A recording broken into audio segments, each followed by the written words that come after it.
Sam Harris, welcome to The Herd Mentality. Thanks for your time. It's kind of like smoking. You tend not to pick it up later in life. Well, that's a weird analogy for the show. This is bigger than atheism. Thanks. For a second there I thought we were going to get off on the wrong foot. That should be horrifying to us. It should be. I've recently had a few more people donate money to help support the show. 40% of Americans... Not quite that many. It's not just a few people. Indeed not. I'll hit the goal soon enough. Why do people want to help the show, do you think? It can't really have its basis in the brain. Perhaps not. More an emotional response? No, it's a social disorder. Right. And what would you say to the fact that those who contribute $5 a month receive bonus afterlife insurance? All of those prophecies are valid. Good news. Now, our credentials. We've both worked together in the past. We collaborated. Yes, on a book called... How You Get Into Paradise. Indeed we did. Now, Ray Comfort... He is often credited as a brilliant administrator. Yeah, Ray's review of the book was that it's... worth living for and dying for. That's a big step for Ray to take, yeah? Right. But Ray's supporters? They're not convinced. Ray even referred to you as... The Tiger Woods of compassion. Do you feel comfortable with that? Yeah. Okay, one final question. Ray's prototype for the 8 horsepower solid gold butt plug... Do you think he's planning to weaponise it? Unsupported claim. So could he be using it to invade foreign nations? That's kind of the point. How can we combat it? We have to come to this from many sides all at once. Sam Harris, thanks for coming on the show. The means to organise behaviour and emotion. Are we still off air here? Yes. Oh my god, she drives me insane. Adam, put that in the podcast. Put it in. Don't you dare. Welcome to The Herd Mentality, an eclectic weekly mix of atheistic and humanistic conversations with complete strangers. I've never met them and they've never met me, but we're throwing caution to the wind, taking a risk with a dodgy internet connection, and God willing, get an interesting conversation for you to listen to. I'm your host, Questionable Adam, at Adam Reeks on Twitter, and it's time to meet our guests.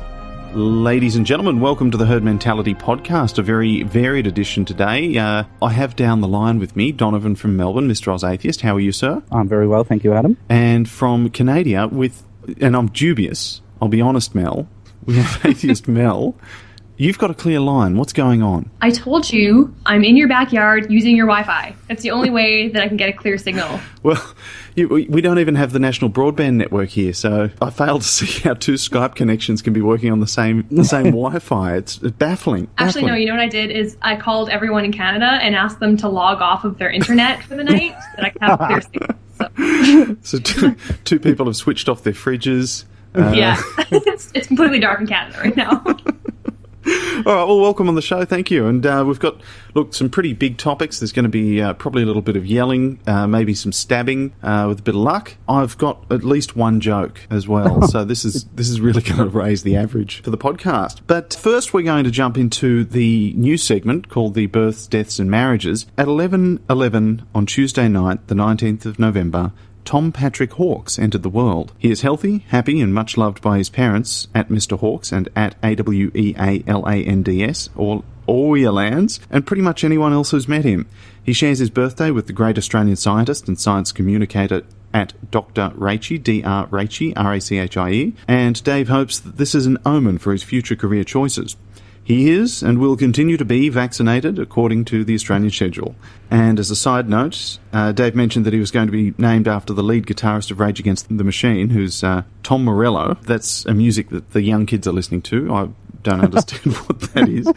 But he's definitely named after his great-grandfather, who he will meet later this week. That's Patrick Burden, B-Y-R-D-E-N. So congratulations, Dave, on manufacturing a smaller person. Round of applause. Am I the only one clapping?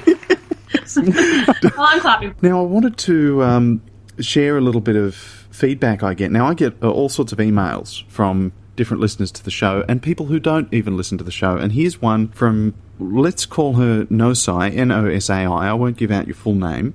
You've got a Hong Kong email address. It's rather odd, but I'd like your feedback on it, guys, and feel free to chip in at any point. It says, Dear Brother Adam, which is a clue, lovely greetings to you in Jesus Lovely. It is a blessing reaching you through this medium, and I pray that we get to know each other better. I hope you also consider my kingdom request, for that is all I want.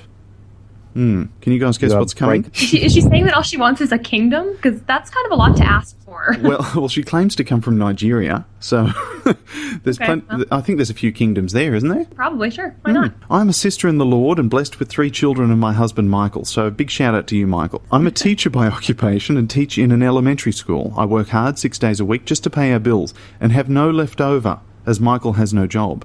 I tithe my salary and the Lord blesses us with so much joy, favour and peace in our lives when we put our trust in Him.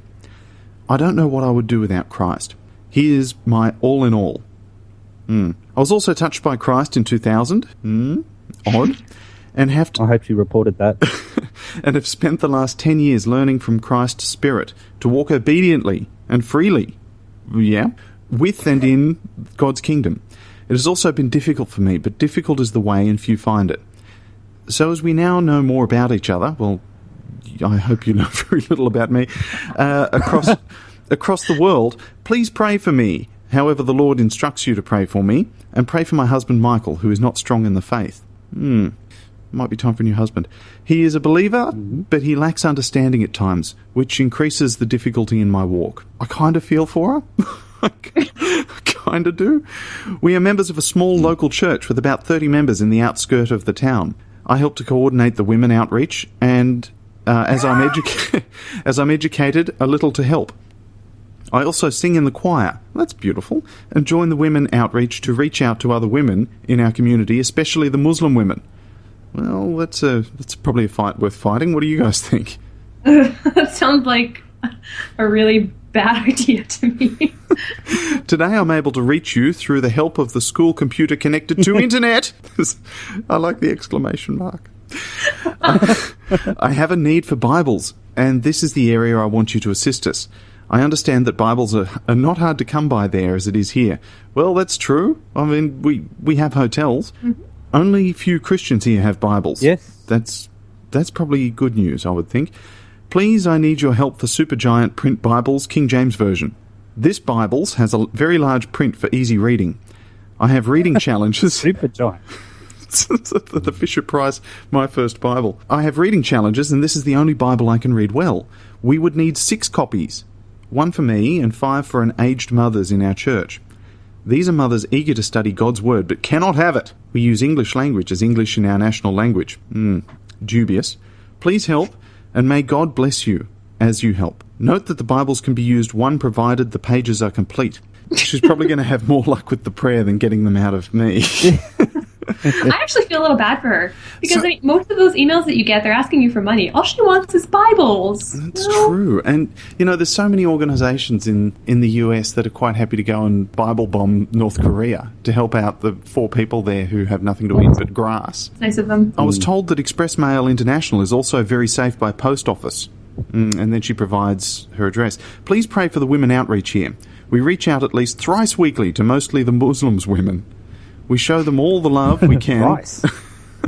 We show them all the love we can, despite the fact that they are very hostile to Christians. It is amazing how God is working in the hearts of the Muslim women here. She actually just wants Bibles from you, not money. Not money. I can't work it out. Yeah, she sort of finishes up by saying, for God is love, and we can only love because He first loved us, and His love is only made complete in us when it transforms our hearts and outflows into every aspect of our lives. May His blessings be upon you, and please write soon. Your sister in Christ, Nosai, from Nigeria. So, your thoughts, guys? I don't even know what to say.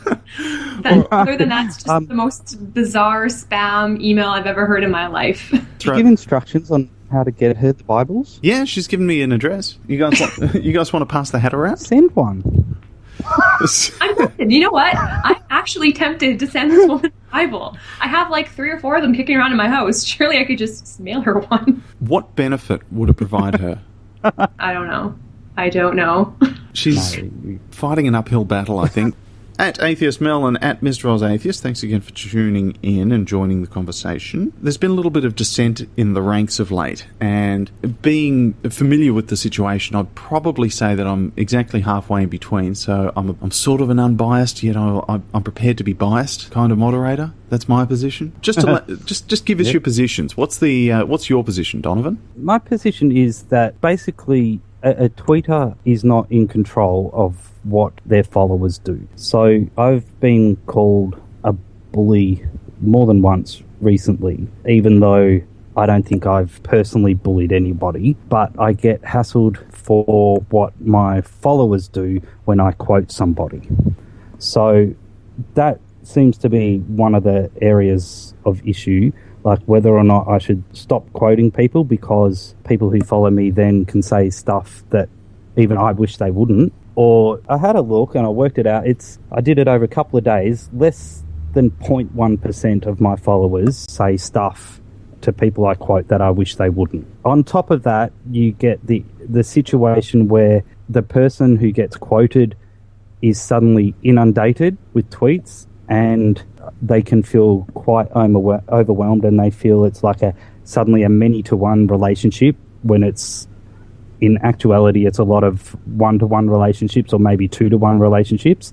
So they feel like all of a sudden, the world is ganging up on them because they've been quoted into a timeline that happens to have, a few followers. So there's that situation where suddenly they feel attacked, they feel everyone is ganging up on them. So they're the two issues with that. And then the other thing is what is right or wrong to use as an example of how prayer doesn't work. So I know recently with the Philippines typhoon, I tweeted about that, and I know Mel had a few things to say about that. So what did you say?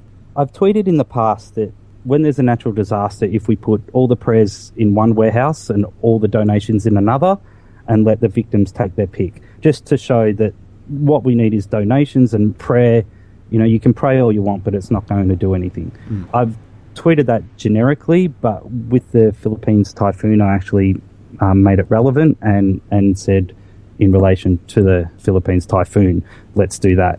And I think it got about 70 or so retweets, and I know Mel commented that something like, it's funny that tweet about prayer gets that many, but you tweet about donating and it gets 10 retweets, which is, that's a fair enough point.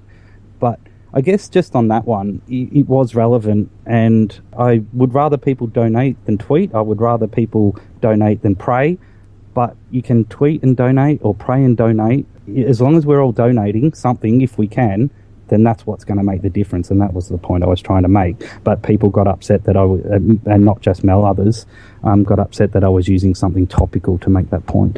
Okay, Mel, your thoughts? Well, I guess since we're just talking about the Philippines thing, we can touch on that before we go back to the other thing. It's hard, and I don't want to come into this thing trying to say that I'm trying to tell people how they should operate their own Twitter account, because that won't go well for me. So we just won't do that. And I had a couple of talks. I talked to Raw about this on Twitter, and she held the same position as Donovan. And I have a hard time vocalizing what my objection is to that particular issue. But I think it just stems back to people using a tragedy that's just happened to further some sort of personal agenda. And it sort of takes me back to when the whole thing at Sandy Hook happened, and there was just a whole uproar because, Christians on Facebook were posting that stupid, you took God out of schools, so this is why this happened. And that just made me so mad at the time that people would actually take a tragedy like that and use it to further their own religious agenda. And then, here we are several months later when another tragedy's happened, and we're using it to further our own anti-religious agenda. And it just seems like, why, is that really necessary? Do we really have to do that? Can we not find some other way that's not going to try to capitalize on a tragedy to get your point across? With the Sandy Hook thing, the issue I have with that is that it's wrong. Every day on Twitter, people use something current to have their agenda. We see tweets every day about kids who starve to death. There's kids starving to death as that tweet is being written. And that never gets picked up on. Mel, you tweeted something about, just remember, Jesus believes in you or loves you just as much as he loves serial killers. Someone would have died by the hand of a serial killer that day you wrote that tweet. So it's not that it's current that seems to be the issue, because we tweet about current tragedy I think it is, though, because we're talking about some current event versus something that you could consider to be more generic. I mean, yeah, people are raped every day. People are murdered every day. That happens every day. I'm not taking a picture of a murder victim and saying, this murder victim, obviously God didn't love her. And I think it seems like a fine distinction. Maybe it's an arbitrary line. I don't know. But there's something that differentiates those two cases in my mind that makes me comfortable with one and not comfortable with the other. And maybe I can't, I can't justify that to everyone's satisfaction. Yeah. It just seems it's more that it's the current headline. So, if I was to tweet my tweet in 6 months' time and just say, when a typhoon strikes, that would be okay because it's not the current headline. But the Philippines... Yeah, honestly, I think I would have absolutely, that probably wouldn't even set off any sort of red flag to me at all. It's still using a tragedy to further an anti-religious point of view, isn't it? It's using a tragedy, but you're not saying, a day after a typhoon has happened, these people shouldn't be praying because it's useless. You're taking more of a generic event saying, there are typhoons, there are hurricanes, there are tornadoes, and what's God doing about those? Or did he send that hurricane? Did he send that tornado? It doesn't seem like a difference to you, but that's the only... No, I'm understanding. So, if it's personalised. So, for example, if I was to tweet a rape victim, blah, blah, blah, as opposed to this rape victim. Yes. Is that, the sort of where you draw your line, making it actually personal and not generic? Yes. I think that was all I could... And honestly, when I was reading those tweets, I was also struggling to understand what my position was and why one of them was bothering me more than the other. And I think I admitted that I really can't understand it myself. But I think that's, after I thought about it, I think that is where the line is for me. That if it's personal, it for some reason really irks me. And if it's not personal, then it doesn't seem to. Well, that's all I can really... Allow me to interject. I'm going to read you a tweet from a Facebook message from Ray Comfort, who's a big fan of the show. He says, 10,000 dead in the Philippines is proof there's no God, says the skeptic. No. Rather, the terrible tragedy is proof that the fall of Genesis is true. Every day more than 150,000 people die, and every single death substantiates the truth of the scriptures, that man is in rebellion to God. Now, he's obviously promoting an agenda using something topical. The difference here with, say, something that Donovan wrote is that he also has an agenda. He's got the atheism agenda. We all have that agenda. We're all on the same side. But using something topical does allow for a broader reach. It's more emotive. And the other agenda that I think Donovan has is pointing out that, yes, we can do more to help, whereas Ray Comfort has done not that. So I think there's a clear distinction to be made there. Oh, I am in no way comparing what Donovan or any other atheist does to Ray Comfort. Be clear on that as well. Thank you. So what are your thoughts on Ray's message? Well, it's total bullshit, obviously. That bothers me just as much as anything else would. I just think it completely trivializes the suffering of people when you take that suffering and use it for your own religion. And that was the whole point with the Sandy Hook thing that really got under my skin, is people were using and trivializing suffering to further their own point. And that really, really upset me, especially with the Sandy Hook thing. Okay, so Mel, you're a scientist, and Donovan and I both have an interest in the sciences. I think we're all quite happy to change our opinions and our motives and the way we interact over time based on new information being presented to us. So how's your way of engaging changed, Mel? Specifically with theists? Yeah. Well, I have noticed and, purposefully, drastically changed the way that I approach Twitter. When I first joined, obviously, I had a lot less followers than I do now.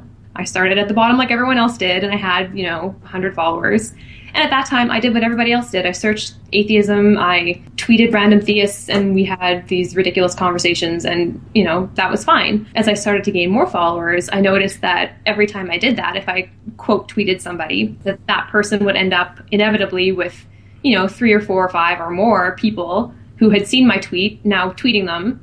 And sometimes it's fine, sometimes there's no problem, but it did come to a point where I had one person who ended up blocking their tweets because of that interaction and because they were being bombarded with all these tweets that they didn't want, obviously. And I've had a couple other people who, if you go back to read their tweets afterward, all that they're saying is, why are all these people talking to me? And I didn't want this, I didn't want to debate, and it's obviously caused them some form of distress. So when I saw that, it really didn't sit well with me, and I just came to the point where I realized that I didn't really need to do that in order to be effective on Twitter. I have other things I can tweet about without having to hunt out random people who I've never met before and make fun of their tweets. That's not something that I need to do. I couldn't handle feeling like I had upset somebody for my own humor. You know, that just didn't sit well with me, which is why I changed the way that I approach Twitter, I guess. Yeah, and Donovan, have you changed your approach? A little bit. Like, I do that quote thing still a bit, but I do a lot more just tweets that stand alone. I think the thing that I've changed is trying to be more positive about atheism rather than negative about religion. So I'll often tweet, it's great how we see the world, you know, and try and build up what being an atheist can be rather than pull down what being a theist can be. I'll just mention one interaction that I witnessed from the sidelines, because, look, I'm guilty of this as well, and I've decided to modify my approach. And look, the show's not about me, so I won't elaborate on that. But what I did witness was a popular account had engaged a theist that didn't have a great deal of followers, and it was the age-old question about why they're still monkeys. It spiraled out of control. He was being bombarded, this poor kid. The tweet that he put up, the last one I saw in the exchange, was, "Now I feel like I want to kill myself." I ended up following him and sending him some messages and saying, hey, look, it's okay. Not everyone's like this. And we built up a little bit of a rapport. But it was distressing to see from the sidelines. So the follower numbers, they play a huge part in the way things are portrayed online. I think follower numbers are seen as some sort of authority. Where's the cutoff, Donovan? That's what I was going to ask. Like, if someone doing it has... Like, when I was doing what I'm doing now with 12 followers, no one cared. Because I would talk to someone and no one would see it, and it was the same. But doing that eventually built up my account, and obviously I got noticed by someone who helped build it up quite significantly. And it's not any better or worse now when I do it, just because my follower numbers are a bit higher. If you say, well, if you've got a lot of followers, it's worse. If you've got fewer, it's not as bad. That's exactly the point. Where do you cut off? If you reach 1,000 followers, should you stop doing it? Is it a 10,000? I don't know. So it becomes an arbitrary line. It's just subjective. If someone who doesn't get noticed doing it does it and it's okay, then anyone doing it is okay. If someone doing it is not okay, then anyone doing it is not okay. But we all follow people who do it all the time. For most of them, it's not an issue, but you follow accounts 25,000 and suddenly it's a problem. I don't see the rationale behind that. Mel, what's the threshold? I obviously can't say that there is a threshold, nor do I want to say that one way or the other way is right or wrong, because I don't think that that's fair.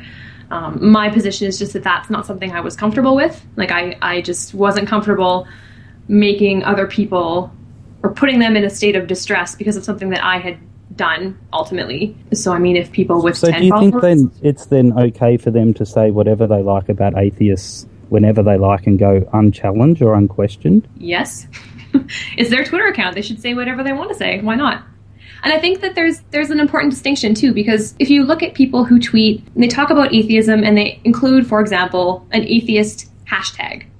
Obviously, those people are interested in having a discussion about atheism. And, you know, go ahead, talk to those people. I'm sure that they'd be more than happy to discuss it with you because they've put it out there that they're trying to interact with atheists about that topic. But I just find that when people are tweeting to, you know, Joe Blow with 100 followers who just tweeted something dumb about atheists, probably wasn't really thinking about it, was certainly not expecting, you know, 10 or 15 people to suddenly jump on him and start tweeting.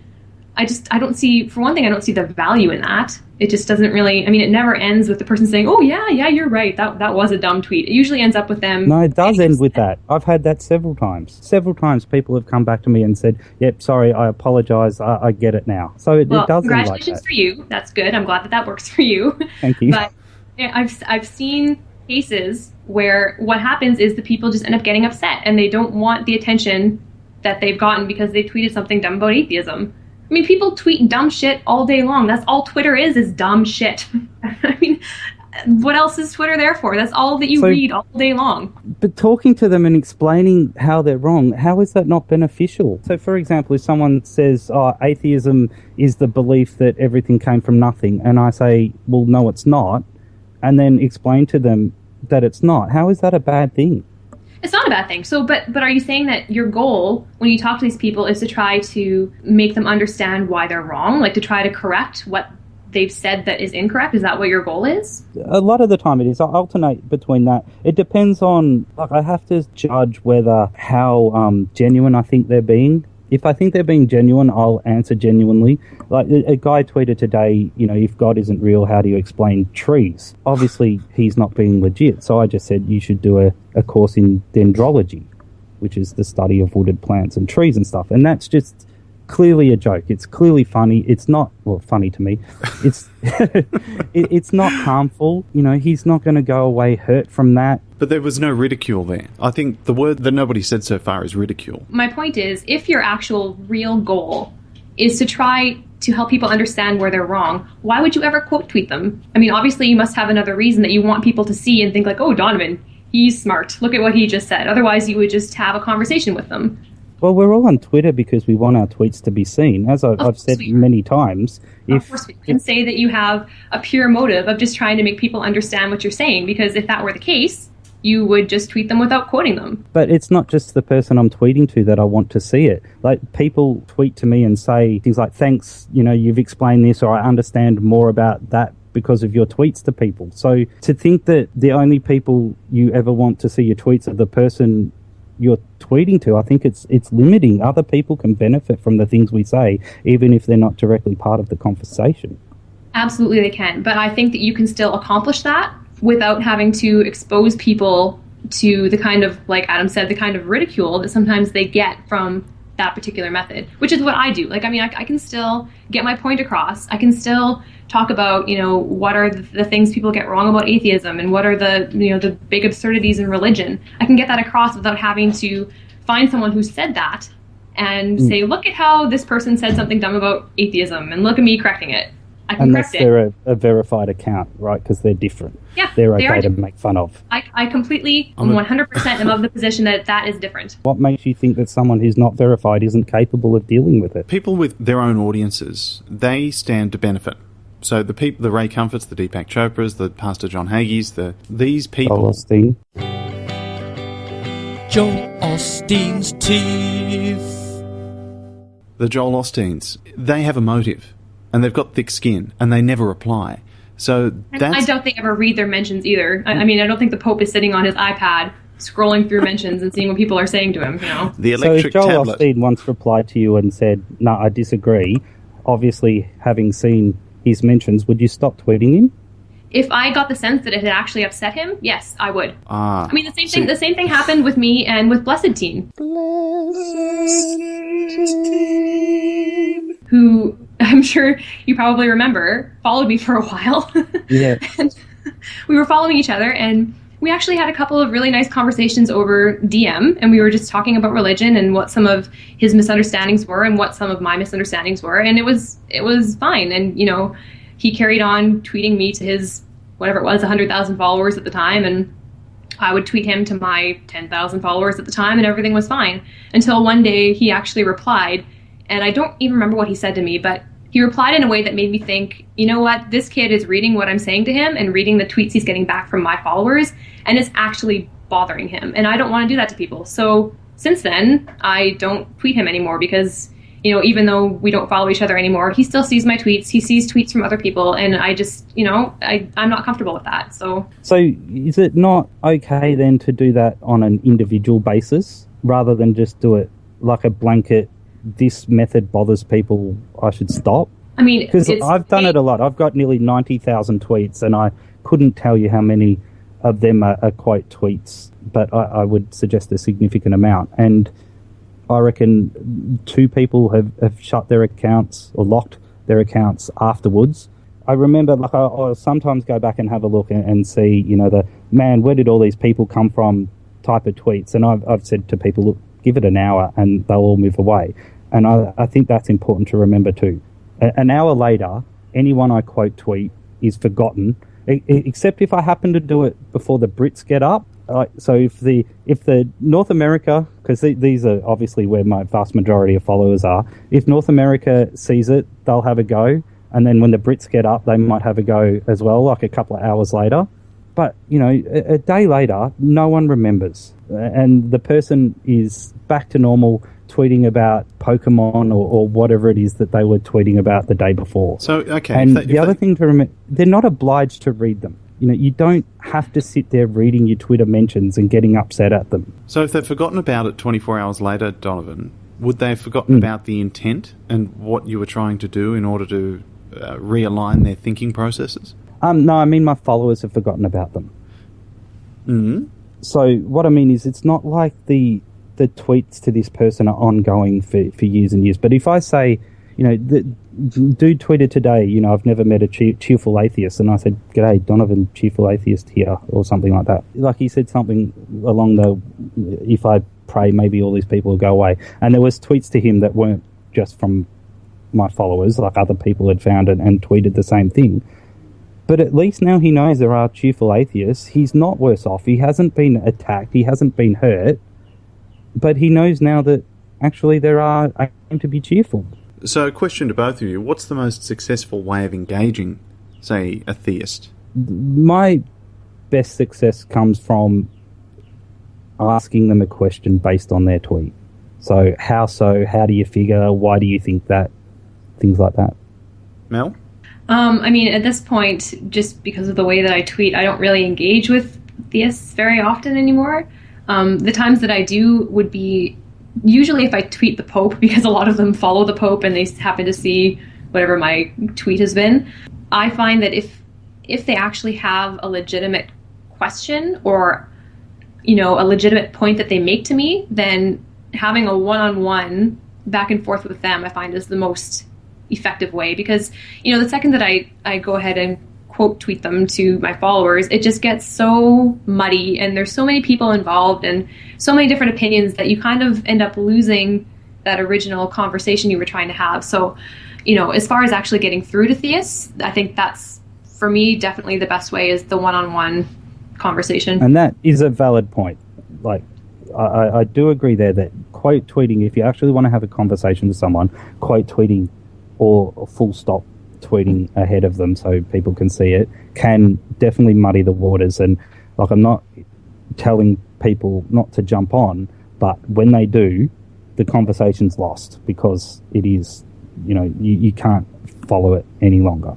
But Mel, just from what you said then, when you tweet the Pope, does that ever upset any of his followers? Some of them like to call me a ugly bitch after, so I guess it upsets them.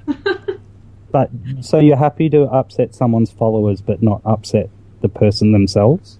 But Donovan, that's such a ridiculous thing to say, because then any tweet I ever write, if someone happened to stumble upon my page, could be seen as offensive to anybody ever. Exactly. So that's my point. Where's the line? Your stance is so arbitrary.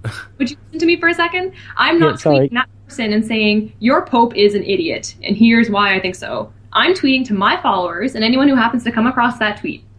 That's the difference. If I went to that person's page and said, your religion is stupid, and here's why I think it's stupid, and here's why your Pope is, whatever he is, and that they got upset from that, then yeah, I think that would be a major dick move on my part. But for me to just tweet to my followers and they come across it somehow, well, maybe they shouldn't have been searching for my tweets then. You can read offense into anything. I know for sure that I'm followed by maybe 2 or 3 theists or, maybe not really strictly religious people, but spiritual people. And I am certain that they would be offended by 90% of the tweets that I tweet that are like standalone, not talking to anybody, because they are offensive to religious people. That's just the way it is. But it's their choice to follow me and to read those. I'm not going to their pages and saying, hey, Heather, I think that you are stupid because you're a creationist. There's a difference there. And I can't believe you can't see that difference.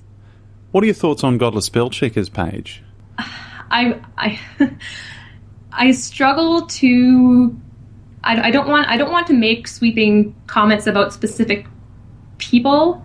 I mean, people tweet the way they want to tweet. A lot of people quote tweet in my timeline, which is why I know I'm probably going to be in the minority on this discussion.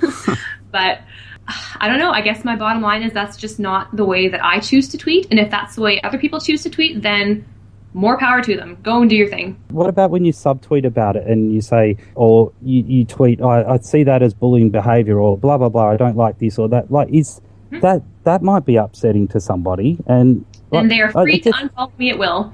I guess that's the point. Like I was trying to say before, it's what you do is upsetting. Like you get retweeted by your followers, and they will no doubt end up in the timelines of believers by not their choice, like they're not your followers, and it'll be such and such. If you think this, then you're a cunt, or whatever it is you tweet, and someone will read that and be upset, and you're okay with that. But there's some sort of wavy imaginary line here where you Donovan, say do you not see it's a not difference okay at between some me point. tweeting on my page to my followers and someone else going to someone else's page and tweeting them directly and basically trying to make a fool of them because of something dumb they've said? Do you not see a difference? I see the difference and I understand the difference. I don't understand where it becomes okay and where it's not. I'm not trying to say that, my way is better and that your way is worse, or that mine is okay and yours is not okay. What I'm saying is the way that some people tweet is not something that I am comfortable doing, and it doesn't sit well with me, so I don't do it. Yeah, that's fair enough, of course. Be the change you want to see in the world. Way to work that in. Yes. All right. So where would you foresee change in the future? The tone of Twitter can change day to day. And it's not just one group of people. It can be a lot of people. I see this all the time.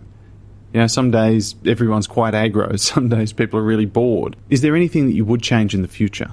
Are there things that are in the back of your mind that perhaps you'll implement? Oh, goodness. I don't know. I mean, I think for myself, I think I have made most of the changes that I personally want to make. I mean, the one thing that I'm now kind of struggling with is my sort of hard line before, which admittedly was a completely arbitrary line, was that if someone came to my page and tweeted me first, something stupid like Jesus loves you, or you're gonna burn in hell, you dumb atheist, then I would tweet them back and quote them to my followers, and I had no guilt about doing that. But I've had it happen where some of those people too end up upset that people are tweeting them. So even that now, I'm sort of wondering, like, is that really worth it to me to upset people, even if they've come in and said something really idiotic to me first? I don't know. I'm sort of on the fence about that one, and not quite sure how I'm going to fall. The hard line that I will never change is if somebody comes to me and calls me an ugly bitch. Well, yeah, that's a free for all after that. Yeah. Donovan? I'm pretty happy with how I go about it. I want to use it less.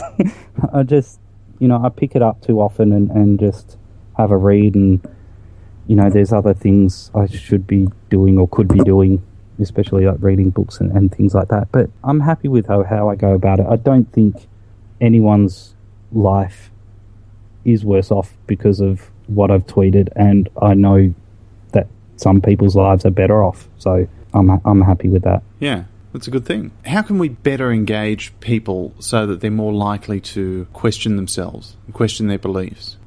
If that's what somebody's goal is to go ahead and really try to get people to question what they're thinking. And, for example, someone who's tweeted, "Why are there still monkeys?" for example. If you really want people to think about what they're saying, I would argue that the best way is definitely not to retweet that into a bunch of atheist timelines, or to quote tweet that and make fun of them, because all they're going to do is be offended and feel bad that people are making fun of them. That's not an effective way of changing people's minds. And I would argue that a lot of people who do that aren't really interested in changing minds. They just, they think it's funny, and whatever, that's fine, do your thing. But if you really are interested in changing minds, I really am very convinced that the best way to do that is to actually engage with them one-on-one. That's the way that people are going to feel like their points are valued, and that they're, not just being yelled at by a bunch of atheists who think they know everything, but that they're actually being listened to. Because you can't force people to change. You have to give them a chance to tell you, well, this is why I think what I think, and then give you a chance to say, well, here's why I think that that's incorrect, and have some back and forth, and not just a bunch of atheists coming after them and saying, well, that was a really stupid thing that you just said there. I mean, that doesn't help that situation at all. Donovan? Yeah, I agree there. And that's why, like I said before, you try and judge how genuine someone is. I saw the Why Are There Still Monkeys once, answered it honestly, sent the guy some links. 3 days later, he tweeted me back and said, thank you. I now understand it. He followed me. I think he still follows me to this day. He has tweeted me a couple of times saying, he struggles because he was brought up as a creationist, since day dot, and it's hard to give up all that. So, I think he's in his 20s, so 20 years later. if you think you can actually get through to someone, like the ones I like are the people who said, you say, I'm not sure, but I think I might be becoming an atheist. I'll tweet to them and say, well done, how's it going, or things like that. They're the people that Mel's right. The one-on-one there, that's fine, and that's what will work best. But when it's clearly something that's absolutely wrong by someone who's not willing to learn, but to just tweet, a stupid, unthought-out tweet about atheists, I have no problem showing people what is being said and my reply to it. I mean, let's face it, this is Twitter. Everyone who's on Twitter, save for those who have locked accounts, want people to see their tweets. Me showing my 25,000 followers a tweet from someone, like, that's what they want. They want their tweet to be seen. If they didn't want their tweet to be seen, they wouldn't have tweeted it. Okay, they're tweeting not realizing that people are going to disagree and people are going to tell them they disagree. But I don't see how sharing a tweet, when we all want our tweets to be read by as many people as possible, I don't see how that's a bad thing. Anything else you guys would like to add? I would like to add just one comment, not on that. We don't need to get back into that discussion. But I think what our overall goal should be is, we all know how people portray atheists. We know how theists look at atheists. They look at us and think that we are horrible, mean, heartless, evil people. That's just the general consensus that a lot of people have. And of course it's wrong. We all know that it's wrong.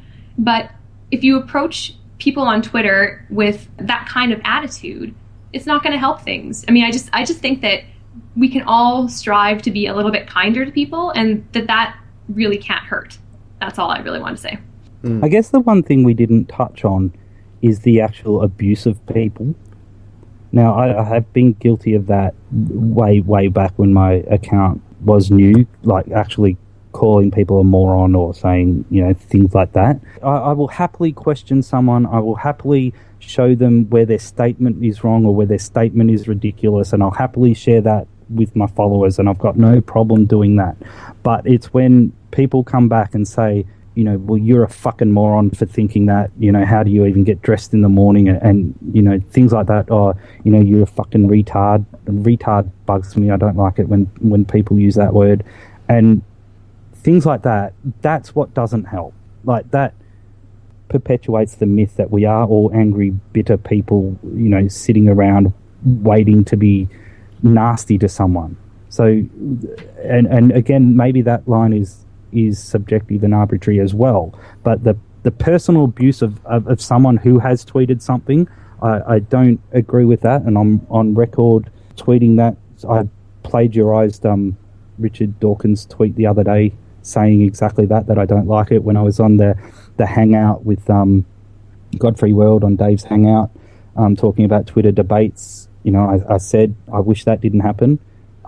So yes, my tip or advice, or I don't know, what I feel best with, for me, I suppose, is to not ever go at the person. Stick with what they've said, what they believe about their version of the God hypothesis, what they believe about atheists, and stick on topic and try not to abuse them personally.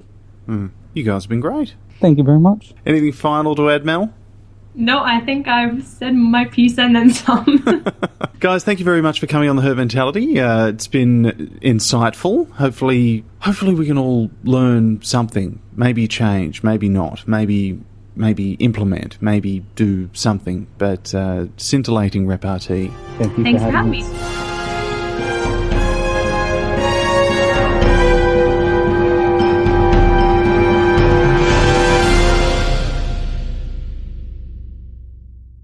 That's something I wanted to say too. If I say something wrong or stupid, I want someone to quote tweet me. Like, I want that to happen. If I'm wrong on the internet, I want to be told. Well, I think you're probably in the minority on that one.